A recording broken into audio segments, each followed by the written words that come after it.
Hello मेरे प्यारे से दोस्तों, जैसा कि हमने पिछले एपिसोड में देखा था कि लॉन्ग हाओचेन स्टार रैलम के अंदर एंटर कर जाता है, जहां पे वो अपने स्टार मॉन्यूमेंट गेट को ओपन करने की कोशिश करता है। वहीं पे लॉन्ग हाओचेन की मदद करने के लिए नाइट टेंपल के सारे ही वॉरियर्स की सोल्स आ जाती है, जो कि उस जाइंट से गेट को ओपन करने में लॉन्ग हाओचेन की मदद करती है। और तभी हम देखते हैं कि लॉन्ग हाओचेन सक्सेसफुली स्टार रैलम के अंदर एंटर कर जाता है। वहीं पे हम नाइट सीक्रेट माउंटेन का सीन देखते हैं, जहां पे एक जाइंट सा स्टार एरे आसमान में अपीयर होता है और वो हानियो को चारों ही तरफ से कैप्चर कर लेता है। जहां पे हानियो को बचाने के लिए गार्डियन एल्डर अपनी पावर का इस्तेमाल करते हैं। तभी वहां पे स्टार डीमन गॉड आकर के उनकी पावर को पूरी तरीके से डिस्ट्रॉय करके हानियो को लेकर के चला जाता है। और ये सब कुछ किया धरा होता है डीमन प्रिंस का, जहां पे स्टार डीमन गॉड एक जाइंट से एरे को भी कास्ट कर रहा होता है। मेरे प्यारे दोस्तों, इस एपिसोड को स्टार्ट करने से पहले मैं अपने व्यूवर्स और जिन प्यारे भाइयों ने मेरी पिछली वीडियो पे कमेंट किया, मैं उन सबको तहे दिल से धन्यवाद कहना चाहता हूँ। साथ में मेरे नए व्यूवर्स, आप भी इसी तरीके से कमेंट कर सकते हैं। मैं आपके कमेंट का स्क्रीनशॉट लेके अपनी नेक्स्ट वीडियो में उसे शो ज़रूर करूँगा। साथ में मेरे प्यारे दोस्तों, इस वीडियो का लाइक एम 1000 है तो प्लीज़ इसे कंप्लीट कर दीजिएगा। और चैनल पे अगर नए आए हैं तो प्लीज़ चैनल को लाइक शेयर सब्सक्राइब करके हमें सपोर्ट करें और वीडियो को अपने दोस्तों के साथ ज़रूर शेयर करें। अब बिना देर के इस एपिसोड को हम स्टार्ट करते हैं। इस एपिसोड की स्टार्टिंग में हमें नैरुतो वाइज से बताया जाता है कि जब डीमन एम्परर ने गॉड रैलम को ब्रेक थ्रू करने के लिए पाथ ऑफ गॉडहुड में गया हुआ है, तब उसने अपने डीमन टैटरी की पूरी रिस्पॉन्सिबिलिटी अपने बेटे को सौंप दी थी। यहाँ पे डीमन प्रिंस टेम्परेरी ही सही डीमन रेस का अब लीडर बन चुका था, जहाँ पे डीमन प्रिंस ने अपनी पावर का इस्तेमाल करके यहाँ पे स्टार डीमन गॉड से ये डिमांड की थी कि वो एक powerful star realm death arena को इन्वेंट करे, एक ऐसा अरीना जिसका कोई तोड़ ना हो। इसलिए स्टार डीमन गॉड मजबूरी में आकर के वो डीमन प्रिंस की बात को मानता है और वो अपने लाइफ एसेंस का इस्तेमाल करके एक जाइंट से स्टार रैलम डेथ अरीना का निर्माण करता है। ये डेथ अरीना इतना पावरफुल होता है कि अगर कोई कल्टीवेटर इसके अंदर एक बार फंस जाए तो वो किसी भी जन्म में उससे बाहर नहीं निकल सकता है। तभी हम देखते हैं कि स्टार डीमन गॉड ने वहाँ पे कई सारे ह्यूमंस को छोटे छोटे स्पिरिचुअल बॉल के अंदर कैप्चर कर लिया था। वो अपने पास एक येलो स्पिरिचुअल बॉल को लाता है, जिसके अंदर असल में हानियो कैद होता है। और अब हमें यहाँ पे डीमन प्रिंस को दिखाया जाता है, जो कि अपने स्टार रैलम डेथ अरीना को बनता हुआ देख करके उसकी खुशी का ठिकाना नहीं होता है, क्योंकि वो यहाँ पे किसी भी कीमत पे एक बैटल लड़ाना चाह रहा होता है ह्यूमंस और डीमंस के बीच में। वो अपने फादर के आने से पहले ही पूरी तरीके से ह्यूमन टैटरी को ख़त्म करके अपने कब्जे में लेना चाह रहा होता है। वहीं पे स्टार डीमन गॉड, जो कि उसके हाथ में येलो स्पिरिचुअल बॉल होती है जिसके अंदर हानियो कैद था, वो हानियो को उठा करके सीधा ही स्टार रैलम डेथ अरीना के अंदर टेलीपोर्ट कर देता है। तभी हानियो जैसे ही उस जगह पे टेलीपोर्ट होता है, उसके होश उड़ चुके थे, क्योंकि उसके चारों ही तरफ कई सारे डीमंस मौजूद होते हैं। हानियो अपनी सॉर्ड को समन करके यहाँ पे कहता है कि कहीं मैं डीमन टैटरी के अंदर टेलीपोर्ट तो नहीं हो गया हूँ। तभी वहाँ पे डीमन प्रिंस की एंट्री होती है, जो कि कहता है कि ह्यूमन, तुम्हारा स्वागत है मेरे स्टार रैलम डेथ अरीना के अंदर।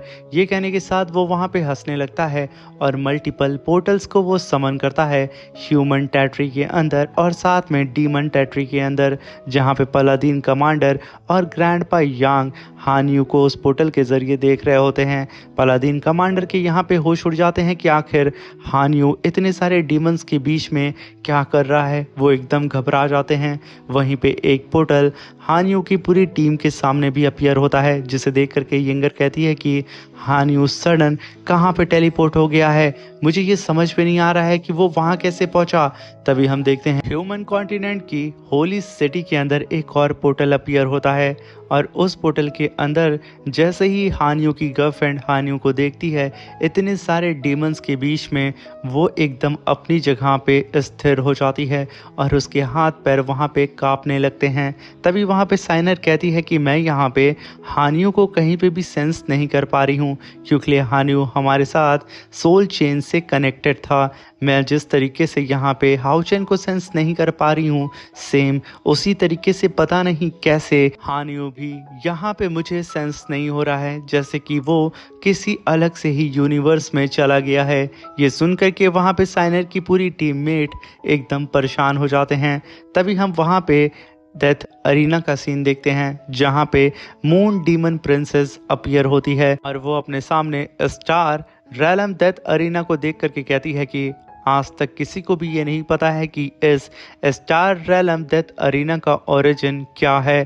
कहीं डीमन प्रिंस यहाँ पे अपने एक और किलिंग प्लेग्राउंड को तो अपीयर नहीं करने वाला है। अगर ऐसा हो गया तो कोई भी कल्टीवेटर अगर इसके अंदर आता है, ख़ास तौर से ह्यूमन कल्टीवेटर, वो किसी भी जन्म में इसके बाहर नहीं निकल सकता है। अभी वहाँ पे डीमन प्रिंस अपने सारे ही साथियों से कहता है कि 4 साल पहले हमारी ग्रेट डीमन रेस ने ह्यूमन टेरिटरी के ऊपर अटैक करके उन्हें लगभग ख़त्म ही कर दिया था, मगर मेरे फादर ने 4 साल का समय दिया ह्यूमन टेरिटरी को फिर से ग्रो करने के लिए। ये सारे ही ह्यूमंस हमारे लिए एक तरीके के लिविंग स्टॉक हैं, यूँ समझ लो हमारा फूड सोर्स। आखिर इनके बिना हमारा क्या होगा, इसलिए इन्हें हमने कुछ वक्त दिया कि ये अच्छे से फूलें और फलें और फिर हम इनके फल को आराम से तोड़ के खा सकें। इसलिए मेरे प्यारे दोस्तों, अब फिर से समय आ चुका है इन ह्यूमंस को खाने का, क्योंकि ये लोग पूरी तरीके से तैयार हो चुके हैं हमें सर्व करने के लिए। ये सुनकर के सारे ही डीमंस वहाँ पे डीमन प्रिंस की जय जयकार करने लगते हैं। तभी डीमन प्रिंस कहता है कि अब से कुछ साल पहले इन ह्यूमंस के पास पता नहीं कैसे एक डिस्ट्रक्शन की पावर आ गई। ये सारी बात सारे ही ह्यूमंस टेरिटरी के लोग उस पोर्टल के ज़रिए सुन रहे होते हैं, सबकी सांसें अटकी होती हैं। तभी वहाँ पे डीमन प्रिंस कहता है कि यहाँ पे जिस डिस्ट्रक्शन पावर की बात कर रहा हूँ वो पावर है ऑस्टिन ग्रिफिन, जिसने हमारी इस होली डीमन कॉन्टिनेंट के अंदर 6000 साल में पहली बार एक डीमन पिलर को डिस्ट्रॉय कर दिया था। और साथ में इन ह्यूमंस ने लगातार हमारे कई सारे डीमन गॉड्स को भी मारा था। और उसके बाद फिर इन ह्यूमंस ने ऑस्टिन ग्रिफिन की पावर का इस्तेमाल करके 2 और डीमन पिलर्स को डिस्ट्रॉय कर दिया, मगर मेरे फादर ने इस ऑस्टिन ग्रिफिन को ही पूरी तरीके से डिस्ट्रॉय कर दिया, जिससे हमारी पूरी की पूरी डीमन रेस अब सेफ हो चुकी है। इस एरा में ये ह्यूमंस जितने ज़्यादा पावरफुल हो चुके हैं अब तक ये कभी भी नहीं हुए थे। इन लोगों ने इस एरा में हमें काफ़ी ज़्यादा ह्यूमिलेट किया है। अब वक्त आ चुका है डीमन रेस का कि हम फिर से खड़े हों और अपना बदला इन सब से लें। पर तभी हानियो वहाँ पे काफ़ी पावरफुल स्लैश अटैक सीधा ही डीमन प्रिंस के ऊपर कर देता है। डीमन प्रिंस सिर्फ अपने ऑरा प्रेशर से ही हानियो के अटैक को डिस्ट्रॉय कर देता है और अपने सारे ही डीमन से कहता है कि ये देखो, ये इंसान कितना छटपटा रहा है मरने के लिए, मगर अभी बहुत समय है। ये कहने के साथ वो अपने साथियों से कहता है कि डीमन एम्परर मेरे फादर इस समय पाथ ऑफ गॉडहुड के अंदर गए हैं अपने गॉड रैलम को ब्रेक थ्रू करने के लिए। जब तक वो अपने गोल को अचीव नहीं कर लेते हैं तब तक वो वापस नहीं आएंगे। तो क्या तब तक हम लोग पूरी की पूरी ह्यूमन टेरिटरी को अपने नाम ना कर लें?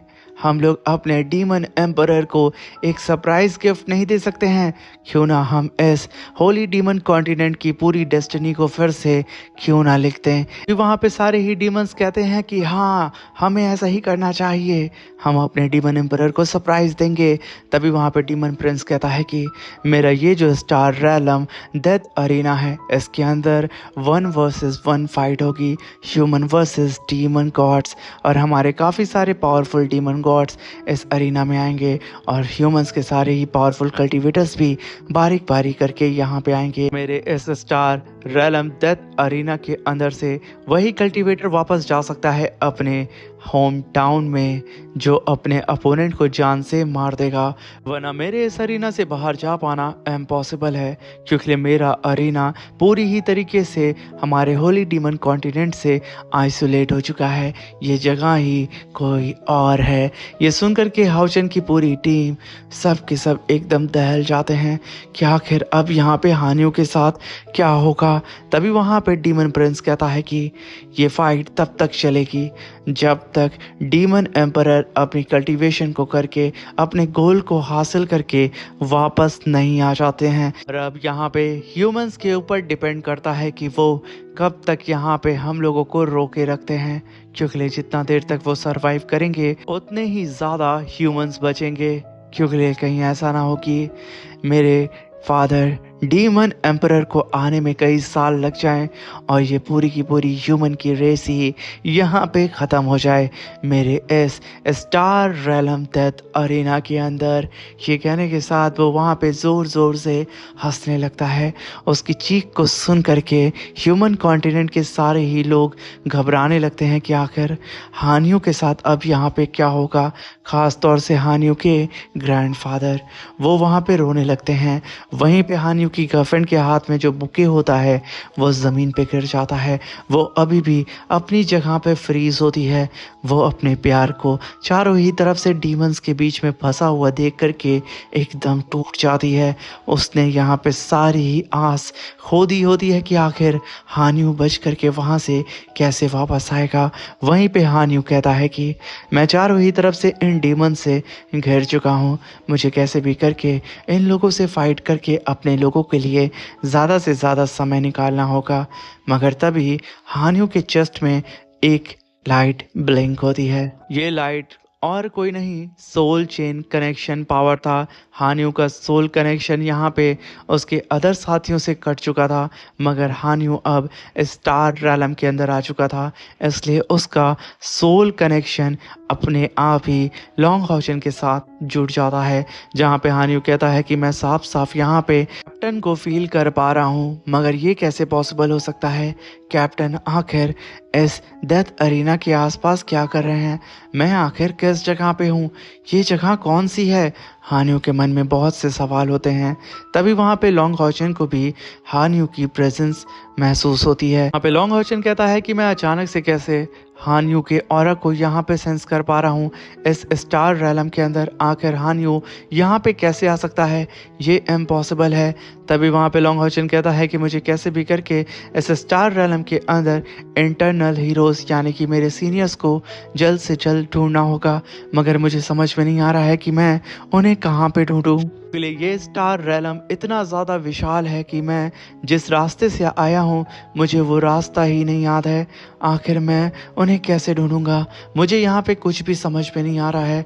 यहाँ पे लॉन्ग हाउचन एकदम कंफ्यूज हो रहा होता है। तभी लॉन्ग हाउचन के पीछे कुछ ब्लास्ट होता है। इस ब्लास्ट को सेंस करके हाउचन कहता है कि आखिर ये क्या चीज़ है, ये किसने यहाँ पे अटैक कर दिया। हाउचन को यहाँ पे कुछ भी समझ नहीं आ रहा होता है, मगर अभी भी उसका पूरा ध्यान हानियों के ऊपर बना होता है कि बेवकूफ़ हानियों आखिर यहाँ पे स्टार रैलम के अंदर कैसे आकर के फंस सकता है। मगर तभी वहाँ पे हाउचन के सामने अचानक से फॉलन डेमी गॉड अपीयर हो जाता है, जिसे देख करके हाउचन कहता है कि आखिर ये कहाँ से आ गया।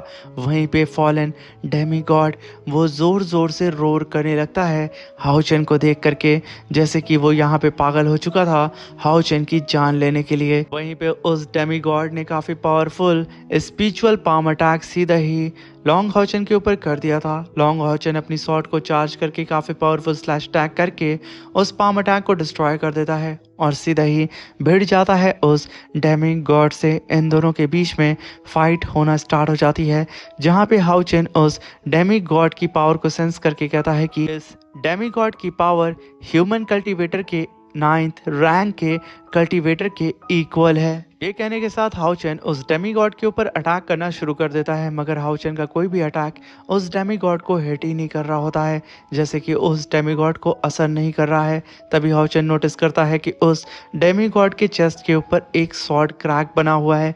किसी ने काफ़ी पावरफुल स्वॉर्ड अटैक करके उस डेमीगॉड के चेस्ट को फाड़ दिया है। मगर जब यहाँ पे हाउ चेन उस स्वॉर्ड अटैक को यानी कि उस क्रैक को बहुत ही बारीकी से ऑब्जर्व करता है, तो उसे समझ में आ जाता है कि इतना पावरफुल स्वॉर्ड अटैक सिर्फ एक इंसान कर सकता है, सीनियर नाइट वू शैंग। ये याद करते हुए हाउ चेन कहता है कि अब मुझे समझ में आ गया है कि मुझे यहाँ पे इस डेमीगॉड के ऊपर कैसा अटैक और कहाँ पे करना है।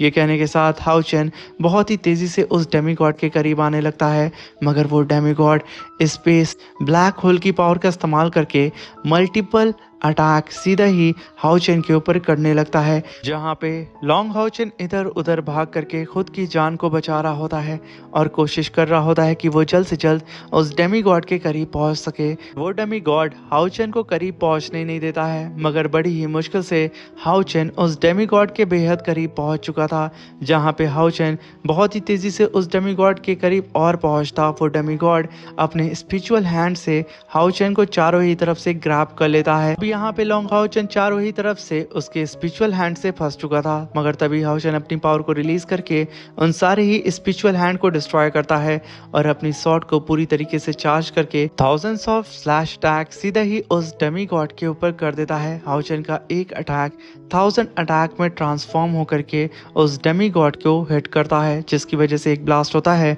और वो डेमीगॉड हाउ चेन से छटक करके पीछे चला जाता है।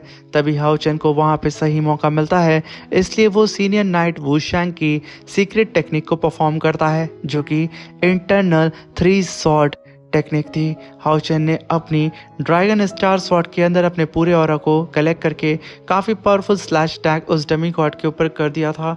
वो अटैक जैसे ही जा करके उस डेमीगॉड को हिट करता है, उस डेमीगॉड के वहाँ पे चिथड़े उड़ जाते हैं और उसकी स्पिरिचुअल एनर्जी एक जगह पे इकट्ठा होकर के एक पावरफुल स्पेस क्रिस्टल में ट्रांसफॉर्म हो जाती है, जिसे हाउ चेन अपने हाथ में लेकर के कहता है कि ये तो वही स्पेस क्रिस्टल है जो कि पावर ऑफ स्पेस को दर्शाता है। इसके बारे में तो ग्रैंडपा यांग ने मुझे बताया था कि अगर मैं इस स्पेस क्रिस्टल को अचीव कर लेता हूँ और इसके लॉ को समझ लेता हूँ तो मैं टेलीपोर्टेशन स्पेस टेक्निक पे महारत हासिल कर सकता हूँ और मैं पूरे के पूरे स्पेस पे राज कर सकता हूँ। वहाँ पे लॉन्ग हाउ चेन कहता है कि अगर सीनियर वू शैंग ने इस डेमीगॉड के ऊपर अटैक किया था तो ज़रूर सीनियर वू शैंग मेरे आसपास में ही होंगे, तो क्यों ना मैं इस स्पेस पावर क्रिस्टल का इस्तेमाल करके उनके पास चला जाऊँ। मगर तभी वहाँ पे हाउ चेन कहता है कि नहीं, यहाँ पे पता नहीं कैसे हान्यू यहाँ पे आ गया है, इसलिए मुझे ये कंफर्म सबसे पहले ही करना होगा कि हान्यू सेफ है या नहीं। ये कहने के साथ लॉन्ग हाउ चेन उस क्रिस्टल को क्रैक करते हुए कहता है कि मुझे जल्द से जल्द हान्यू के पास लेकर के चलो। तभी हम देखते हैं कि वो क्रिस्टल मल्टीपल फॉर्म में ट्रांसफॉर्म होता है और हाउ चेन के चारों ही तरफ घूम करके उसे टेलीपोर्ट करने लगता है और देखते ही देखते हाउ चेन वहाँ से टेलीपोर्ट होकर के सीधा ही उस स्टार रैलम के डेथ अरीना में अपीयर हो जाता है, जहाँ पे हाउ चेन कहता है कि यहाँ पे तो मेरी फिजिकल बॉडी आई नहीं है, बल्कि ये एक सिर्फ प्रोजेक्शन है मेरी सोल का। वहाँ पे लॉन्ग हाउ चेन कहता है कि लगता है जो डेमीगॉड मेरे हाथ में लगा था वो काफ़ी कमज़ोर था। तभी हाउ चेन देखता है कि वो चारों ही तरफ से डीमन से घिरा हुआ है। वो वहाँ पे हान्यू को सेंस करने लगता है और जब वहाँ पे हाउ चेन की नज़र हान्यू पे पड़ती है तो उसके होश उड़ चुके थे, क्योंकि हान्यू उस बैटल अरीना के मिड में खड़ा होता है, जहाँ पे हाउ चेन देख करके उसे कहता है कि आखिर ये यहाँ पे क्या कर रहा है। मगर तभी वहाँ पे लॉन्ग हाउ चेन की नज़र डीमन प्रिंस पे भी पड़ती है। हाउ चेन को यहाँ पे कुछ समझ में नहीं आ रहा होता है कि आखिर यहाँ पे क्या चल रहा है। तभी वहाँ पे डीमन प्रिंस कहता है कि मेरे स्टार रैलम के इस डेथ अरीना की फर्स्ट डेथ फाइट स्टार्ट होने वाली है। ये कहने के साथ वो वहाँ पे एक डीमन गॉड को अपीयर करता है ठीक हान्यू के सामने। हाउ चेन को अब यहाँ पे सब कुछ क्लियर हो चुका था कि यहाँ पे अब एक डेथ बैटल लड़ा जा रहा है ह्यूमन और डीमंस के बीच में, और ये सब कुछ कराने वाला डीमन प्रिंस है। तभी वहाँ पे हान्यू जो कि उस बैटल फील्ड में मौजूद था वो कहता है कि मुझे यहाँ पे शांत रहना होगा और इस एरिना के बारे में पता करना होगा कि आखिर इसे हम कैसे डिस्ट्रॉय कर सकते हैं। मगर तभी उसके सामने एक जायंट सा बियर डीमन गॉड अपीयर हो जाता है, जिसे देख करके लॉन्ग हॉचन कहता है ये तो बियर डीमन गॉड है, आखिर ये हानियों से फाइट करेगा। तभी वहां पे बियर डीमन गॉड कहता है कि मुझे याद है तुम उसी डीमन हंटिंग ग्रुप से हो ना जिसने मेरी बेटी वलीसा को जान से मारा था। मैं यहाँ पे साफ साफ तुम्हारे अंदर उसके डेथ ऑरा को सेंस कर पा रहा हूँ। अब मैं यहाँ पे किसी भी कीमत पे तुमसे मेरी बेटी का बदला लेके रहूँगा। क्या परफेक्ट टाइम मुझे मिला है। मगर जब वहाँ पे हानयू इन सारी ही बात को याद करता है तो उसे सारी ही बीती हुई बातें याद आने लगती हैं।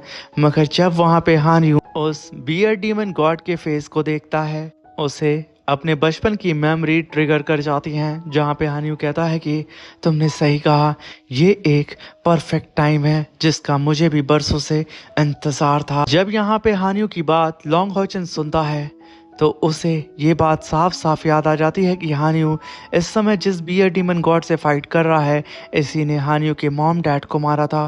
तभी वहाँ पे लॉन्ग हॉचन कहता है कि ये सब कुछ अचानक से नहीं हुआ है। तभी हम वहाँ पे हानयू को देखते हैं जो कि अभी भी अपने पास्ट की मेमोरी में होता है, जहाँ पे हानयू की आंखों के सामने उसकी मॉम डैड को इस बियर डीमन गॉड ने मार करके उसे खा लिया था। जहाँ पे हानयू अब आग बबूला हो चुका था। वहीं पे लॉन्ग हॉचन अपने मन में कहता है कि हानयू तुम्हें अपने आपा को नहीं खोना होगा, तुम्हें खुद को कंट्रोल करना होगा, वरना ये बियर डीमन गॉड तुम्हारे गुस्से का फ़ायदा उठाएगा और तुम्हें ट्रिगर करके तुम्हारे ऊपर अटैक करके तुम्हें जान से मारने की कोशिश करेगा, इसलिए तुम गुस्से में खुद को प्रोटेक्ट करना भूल जाओगे। तभी वहाँ पे पालादीन कमांडर हानयू को देख करके कहते हैं कि हानयू इस समय अपने मॉम डैड के कातिल के सामने है। बेटा हानयू प्लीज़ कोई ऐसी लापरवाही मत करना जिससे तुम अपनी जान से हाथ धो बैठो। तभी वहाँ पे डीमन प्रिंस कहता है कि अब फाइनली अब ये फर्स्ट बैटल यहाँ पे स्टार्ट होती है, तुम लोग जब चाहो तब लड़ सकते हो, तुम्हें पूरी छूट है। तभी वहाँ पे डीमन प्रिंस अपने मन में कहता है कि लॉन्ग हाउचेन मैं बारी बारी करके तुम्हारे सारे ही लोगों को यहाँ पे लाऊंगा और धीरे धीरे करके तुम्हारी आंखों के सामने सबको मार दूंगा, तुम चाह करके भी उन्हें नहीं बचा पाओगे। तभी वहाँ पे बियर डीमन गॉड हानयू को गुस्सा दिलाने के लिए कहता है कि मैं यहाँ पे एक और चीज़ महसूस कर पा रहा हूँ, तुम्हारे अंदर से मुझे कुछ ज़्यादा ही फैमिलियर सी स्मेल आ रही है, जैसे कि मैंने तुम्हारी मॉम या फिर तुम्हारे डैड को खाया हो पास्ट में। क्या ये सच है? जहाँ पे हानयू उसकी बात को सुन करके एकदम भड़क जाता है और वहीं पे बियर डीमन गॉड अपने पेट को सहलाते हुए कहता है कि मैंने यहाँ पे सही गेस किया, मैंने तुम्हारे मॉम डैड दोनों को ही खाया ना, अब मैं तुम्हें खाऊंगा क्योंकि तुम भी ज़रूर अपने मॉम डैड की तरह काफ़ी लजीज होगे। ये सुनकर के हाउचेन अपने डेडली ऑरा को रिलीज़ करता है और तुरंत ही अपनी शॉट को लेकर के एक जंप लगाता है और काफ़ी powerful death angel slash attack को समन कर लेता है, सीधा ही इस बियर डीमन गॉड के ऊपर अटैक करने के लिए। इसी के साथ मेरे प्यारे दोस्तों ये शानदार सा एपिसोड ख़त्म होता है। वीडियो अच्छी लगी हो तो प्लीज़ चैनल को लाइक शेयर सब्सक्राइब करके हमें सपोर्ट करें और एक प्यारा सा कमेंट ज़रूर करिएगा। Thank you for watching.